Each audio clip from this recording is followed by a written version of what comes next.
In September 2024, scientists at Lund University in Sweden published a study in Science Advances that would rewrite what historians thought they knew about Viking expeditions in the Arctic.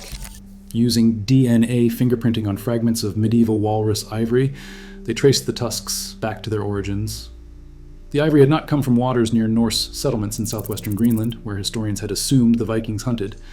It had come from hunting grounds 1,500 miles to the north, deep in the high Arctic, in waters where the Thule Inuit were already harvesting walrus. Two groups hunting the same animal in one of the most extreme environments on Earth 1,000 years ago. Before we go deeper, where in the world are you watching from right now? Is it daytime or nighttime where you are? Drop a comment. I love seeing how far lost evidence reaches across the globe. And if you are fascinated by how DNA is proving Vikings and Inuit met in the high Arctic centuries before Columbus, hit like. It helps bring these stories to more people who want the truth about pre-Columbian Americas. In medieval Europe, walrus ivory had become one of the most valuable commodities on the continent. During the early Middle Ages, elephant ivory from Africa flowed into Europe through Mediterranean trade routes. It adorned churches, filled royal treasuries, and decorated the palaces of bishops and kings. Then the Crusades disrupted those networks. The flow of elephant ivory slowed, then stopped. But European demand did not stop. It intensified. The Catholic Church needed ivory for crucifixes, for reliquaries that held the bones of saints, and for decorated book covers of illuminated manuscripts. The demand was enormous. Every cathedral, every monastery, every wealthy parish church wanted ivory artifacts. European aristocrats wanted ivory chess pieces, a game that had become a status symbol among the nobility after its introduction from the Islamic world. They wanted ornamental boxes, decorative panels, carved drinking horns, and knife handles inlaid with ivory. Workshops in major European cities employed master carvers who specialized in transforming raw tusks into luxury goods. The material itself became a symbol of wealth and Christian piety, prized not just for its beauty, but for its rarity. And the Vikings controlled the only alternative supply, walrus ivory. Norse settlers had reached Iceland in the 800s, establishing farms in a harsh but manageable landscape. Then, in 985, a chieftain named Eric the Red was exiled from Iceland for murder. He sailed west and discovered a massive island he named Greenland, a deliberate marketing tactic to attract settlers to a land that was mostly ice. The strategy worked. Within a few years, Norse families began arriving. They established two main settlements. The eastern settlement, near what is now Qaqortoq in southern Greenland, held about 3,000 people at its peak. The western settlement, near modern Nuuk, held 1,000 to 2,000. These were not large communities by European standards. A single medium-sized English town could hold more people than all of Norse Greenland combined. Archaeological excavations of these settlements reveal the daily reality of Norse life in Greenland. They built long houses with thick turf walls for insulation, often incorporating stones and whale bones as structural support. Inside, families lived in semi-darkness, conserving wood and seal oil for heating rather than lighting. They kept livestock in attached barns, sharing wall space for warmth. Archaeologists have found looms for weaving wool, iron tools for working wood and leather, gaming pieces carved from walrus ivory, and Christian crosses. These were people trying to maintain European cultural identity in an environment that demanded constant adaptation. The Norse in Greenland were farmers by identity, but hunters by necessity. They raised sheep, goats, and cattle on thin soil. They grew limited barley and hay. The growing season was too short, the land too poor, the climate too unpredictable to rely on farming alone. Animal bones from settlement middens show they hunted seals for meat and oil, caribou when they could find them, and walrus for ivory. But the Norse in Greenland were not independent. They owed taxes to the Norwegian crown, tribute payments sent back across the Atlantic every year. They owed tithes to the Catholic Church, a tenth of their wealth paid to bishops who lived in Norway and never set foot in Greenland. The Norse had no gold, no susser, no timber suitable for shipbuilding. Walrus ivory was the only commodity Europe wanted. For decades, historians believed the Norse hunted walrus near their settlements in southwestern Greenland, harvested the tusks, and shipped them to Europe. Then, Peter Jordan's team at Lund University collected 31 pieces of walrus ivory from archaeological sites across Europe and Greenland. Some came from Norse settlements in Greenland itself, discarded fragments from ivory processing work. Others came from major medieval trading hubs scattered across the Norse world. Dublin was one, where Viking merchants had established a major port. Trondheim in Norway was another, a royal and ecclesiastical center. Schleswig, in what is now northern Germany, was a critical node in Baltic Sea trade networks. These were not complete tusks. They were fragments of worked ivory, chess pieces with carved features, often broken, knife handles worn from use and eventually discarded, decorative panels that had broken and been thrown away, scraps from carving workshops where master craftsmen transformed raw tusks into luxury goods. What made these fragments valuable to science was the DNA locked inside the ivory itself, preserved across centuries in material dense enough to protect genetic information from degradation. Dr. Morten Tanga Olsen, an associate professor at the Globe Institute in Copenhagen, led the genetic analysis. His team extracted ancient DNA from the ivory and compared the genetic profiles to modern walrus populations across the North Atlantic Arctic. The extraction process required drilling tiny samples from each artifact, reducing the ivory to powder, then using chemical processes to isolate any DNA molecules that had survived centuries of exposure to environmental conditions. DNA degrades over time, breaking into smaller and smaller fragments. But ivory is dense material, and fragments trapped deep within the tusk structure can remain readable for hundreds or even thousands of years. Every walrus population has a unique genetic fingerprint shaped by geography and isolation. Walrus do not travel randomly across the Arctic. They return to the same haul-out sites generation after generation, creating distinct populations with measurable genetic differences. By matching the ancient ivory to modern populations, the team could trace each piece back to the specific hunting grounds where the animal had been killed. The analysis revealed patterns. Some ivory came from walrus populations in western Greenland, relatively close to the Norse settlements, but much of it, including ivory found in major European trading centers, came from somewhere else. The results revealed something unexpected. Much of the ivory came from a region called the North Water Polynya, an area of persistent open water surrounded by sea ice, located between northwestern Greenland and Ellesmere Island in what is now the Canadian Arctic. The Polynya sits approximately 1,500 miles north of the main Norse settlements. That is roughly the distance from New York City to Houston, except the Norse were sailing through Arctic waters, not driving on highways. Peter Jordan described the finding. He said that what really surprised them was that much of the walrus ivory exported back to Europe originated in very remote hunting grounds located deep in the high Arctic. Previously, it had been assumed that the Norse simply hunted walrus close to their main settlements in southwest Greenland. The genetic evidence was clear, but it raised a critical question. Could the Greenland Norse actually reach those waters with their available seafaring technology? Greer Jarrett, a doctoral student at Lund University, decided to find out through experimental archaeology. He and his team reconstructed traditional Norse vessels based on archaeological finds from the Viking-age. They built a smaller, 6-oared boat called a firing, roughly 20 feet long, designed for coastal travel and fishing. They also built a larger expeditionary ship called a femboring, approximately 30 feet in length with a single square sail and capacity for significant cargo. Then they sailed these vessels in the actual conditions the Norse would have faced. They tested routes along the Greenland coast. They measured wind speeds, documented current patterns, tracked ice conditions, and mapped safe anchorages.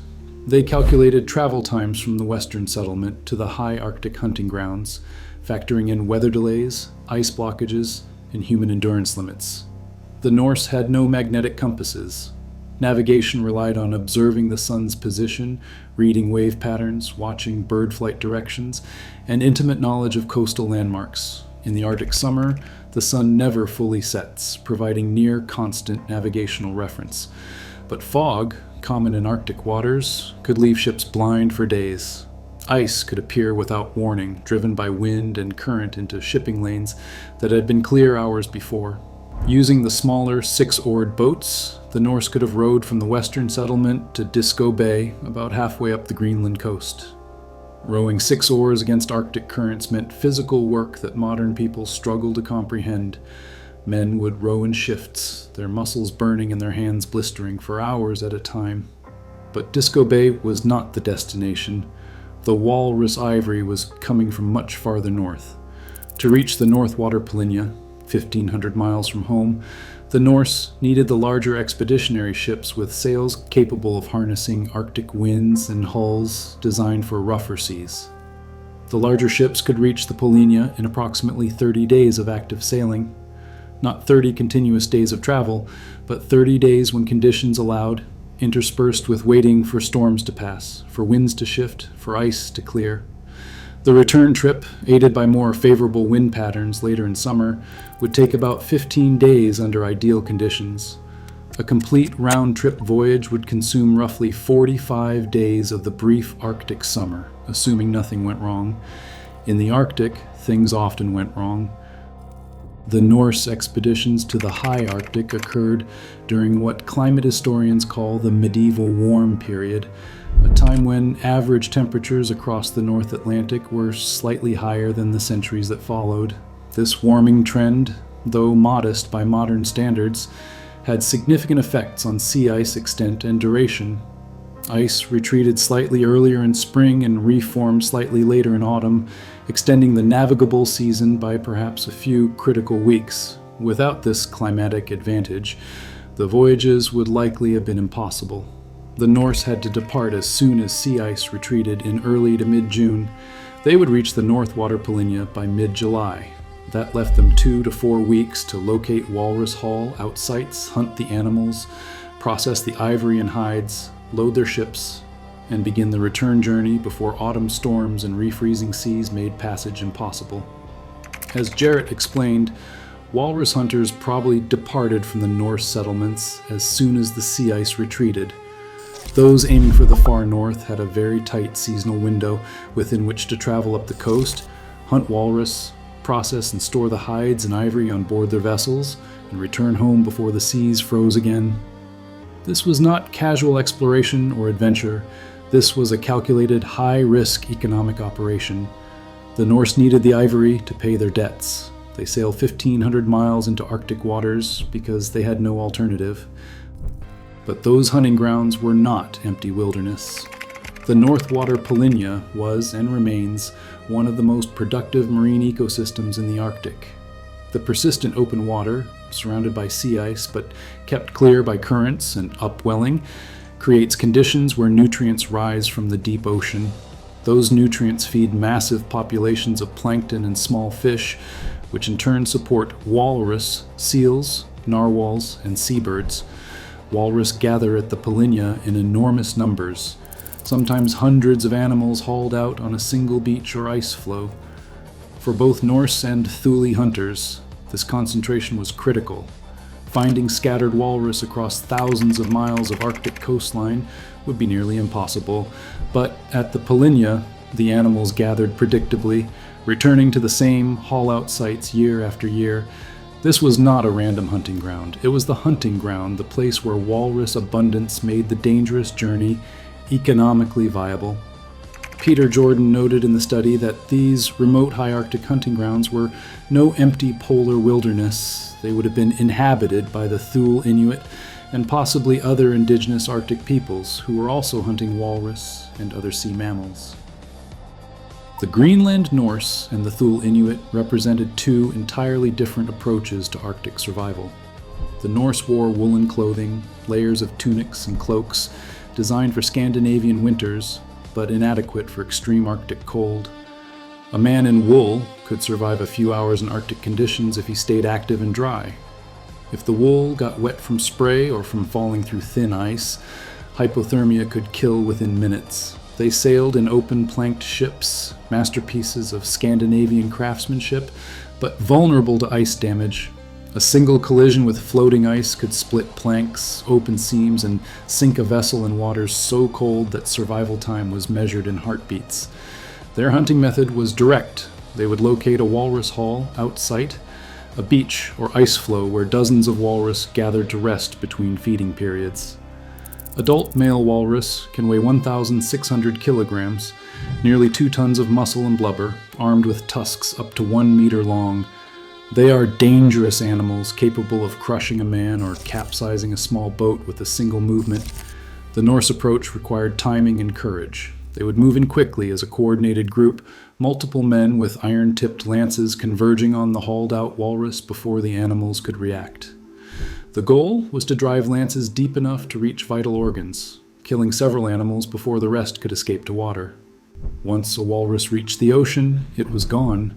The Norse had no way to hunt in open water. Their entire operation depended on catching the animals on land or ice. The Thule Inuit had mastered a completely different system. They wore precisely tailored clothing made from caribou and seal skins. Inner layers of caribou fur trapped warm air close to the skin. Outer layers of seal skin blocked wind and moisture while remaining flexible. Boots were constructed from multiple materials, each chosen for specific properties. The sole leather came from bearded seal, tough enough to walk on ice. Upper sections came from caribou leg skin, supple and warm. Insulation came from dried grass packed between layers. This was not just clothing. This was a survival system that allowed extended operations in conditions that would kill an unprotected person in minutes. They traveled in kayaks, one-person boats roughly 5 meters long, made from seal skins stretched over driftwood frames. The entire vessel weighed less than 30 kilograms, light enough for one person to carry. A skilled kayaker could move silently through water, approaching walrus without detection, and maneuver through ice flows that would trap or destroy a larger wooden ship. The kayaker wore a waterproof seal skin jacket tied tight around the cockpit opening, creating a sealed system. If the kayak capsized, the hunter could roll it upright using paddle technique, never leaving the boat, never entering the water. For transporting larger loads or traveling with families, they used umiaks, open boats from 6 to 9 meters long that could carry 10 to 15 people plus cargo. Like kayaks, these were made from animal skins over wooden frames, light and flexible. An umiak could be hauled onto ice if needed, carried overland between bodies of water, or quickly repaired with needle and sinew if damaged. But the critical technological advantage was the toggling harpoon. The harpoon head, carved from walrus ivory or bone and tipped with a sharpened stone or metal point, attached to the wooden shaft with a socket joint and a length of braided sinew line. When the hunter threw the harpoon with enough force to penetrate the walrus hide and blubber layer, the resistance of the animal's flesh and the pull of the attached line caused the head to pivot sideways inside the wound. Once rotated 90 degrees, the broad base of the harpoon head acted like an anchor, caught against muscle and connective tissue, impossible for the walrus to shake free. The shaft would detach and float away, connected only by the sinew line. That line ran to a sealskin float, an inflated bladder approximately the size of a small child. The float served multiple purposes. It prevented the walrus from diving to the ocean floor, where water pressure and depth would make recovery impossible. It marked the animal's location even if it swam away from the hunter, and it added drag, tiring the walrus faster as it fought against both the embedded harpoon and the constant pull of the float. A Thule hunter could pursue a harpooned walrus for hours if necessary, following the float, keeping the line taut, and preventing the animal from reaching ice where it might haul out and use its bulk and tusks to defend itself. When the walrus tired, when its movement slowed, the hunter could close distance and deliver the killing strike with a lance. This method allowed hunting in open water, in conditions where Norse technology was completely ineffective. Archaeological evidence confirms Norse and Thule contact occurred, though it cannot tell us the nature of that contact. Norse artifacts have been found at Thule Inuit sites across the high Arctic and the Canadian Arctic islands. Archaeologists have recovered small pieces of chain mail, the interlocking iron rings that Norse warriors and hunters wore as protection. These rings are distinctively European in manufacture, made using techniques the Thule did not possess. A bronze folding scale has been found, the kind Norse merchants used to weigh silver and precious goods.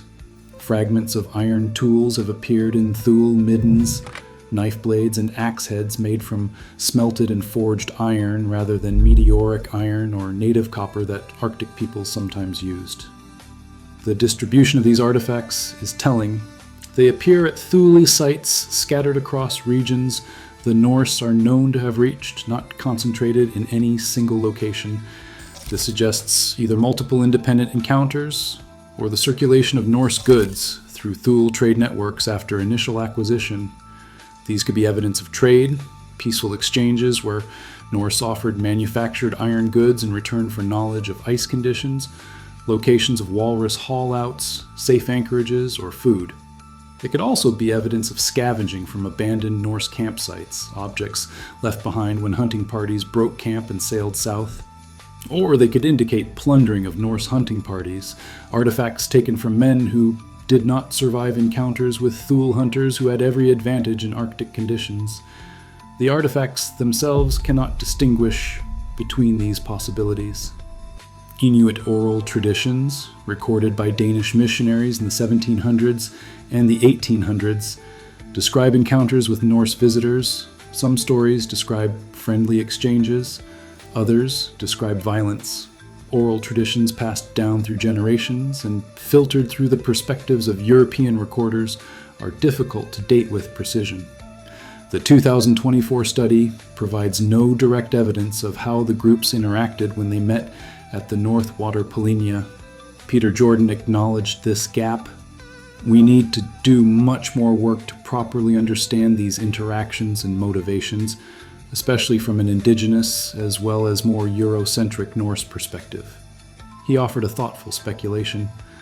On a more human level, these remarkable encounters, framed within the vast and intimidating landscapes of the high Arctic, would probably have involved a degree of curiosity, fascination, and excitement, all encouraging social interaction, sharing, and possibly exchange. Possibly, but the study cannot prove it. What the DNA evidence does prove is this: the Vikings did not discover an empty wilderness when they sailed to the high Arctic. They entered a landscape that was already occupied, already being used for hunting, already named in languages they did not speak. The Thule Inuit were not passive background figures in a Viking exploration story. They were active participants with their own reasons for being at the North Water Polynya, their own technologies for harvesting walrus, their own decisions to make about how to respond to strange bearded men in wooden ships. The DNA confirms what indigenous oral traditions have long suggested. Contact between Europeans and the indigenous peoples of the Americas did not begin with Christopher Columbus in 1492. It began centuries earlier, in the frozen waters of the high Arctic, where two groups met while hunting the same animals in one of the harshest environments on the planet. The Thule Inuit, who encountered Norse ships at the North Water Polynya, left no written record. We do not know their names or what they thought when they saw those wooden vessels appear. The Norse who made the journey north left only the faintest traces. No saga describes the North Water Polynya by name.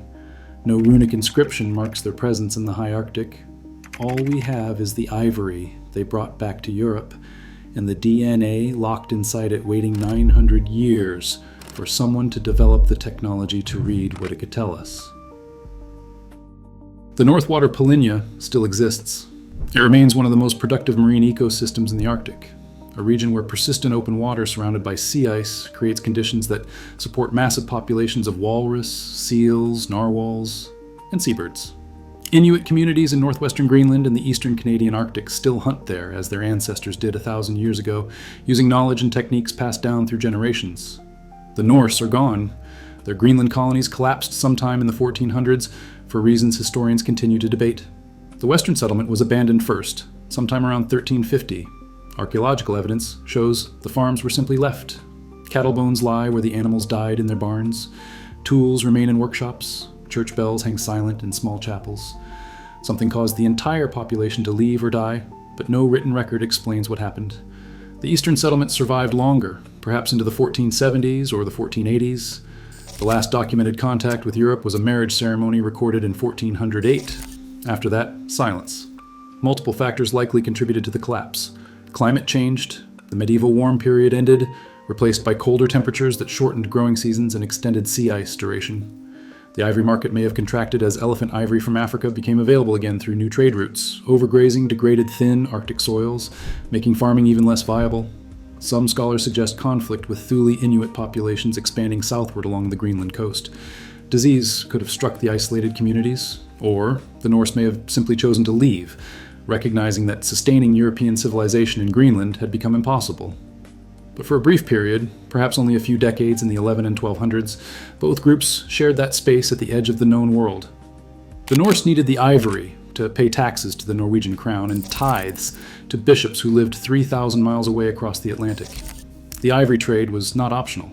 It was the economic foundation that justified the Greenland colony's existence to European powers. Without it, the settlements became indefensible luxuries. Christian outposts maintained at enormous cost for no return. The Thule needed the walrus for entirely different reasons. Food. Meat and blubber from a single adult walrus could feed a family for weeks. Clothing and tools. Walrus hide made durable boot soles, boat coverings, rope, storage containers. The ivory could be carved into harpoon points, sled runners, knife handles, needles. Oil. Rendered walrus blubber provided fuel for lamps that lit homes through Arctic winters when the sun did not rise for months. Their relationship to the walrus was not economic in the European sense. It was existential, woven into every aspect of Arctic survival. The DNA evidence from September 2024 settles one historical question definitively. The Norse did reach the high Arctic. They traveled 1,500 miles north of their settlements, navigated through dangerous ice-filled waters, arrived at the North Water Polynya, and hunted walrus there successfully enough to ship significant quantities of high Arctic ivory back to European markets. This was not a single expedition or lucky accident. It was a systematic operation conducted over multiple seasons, perhaps multiple decades, requiring detailed knowledge of routes, conditions, and timing. Until this study, historians had assumed Norse hunters stayed relatively close to their Greenland settlements, perhaps venturing a few hundred miles north at most. The DNA evidence overturned that assumption. It demonstrated capabilities that written sources never mentioned, voyages that left no trace in saga literature, operations that occurred beyond the range of European documentation. The ivory itself became the document, carrying within its molecular structure a record of where the walrus had lived and where Norse hunters had reached.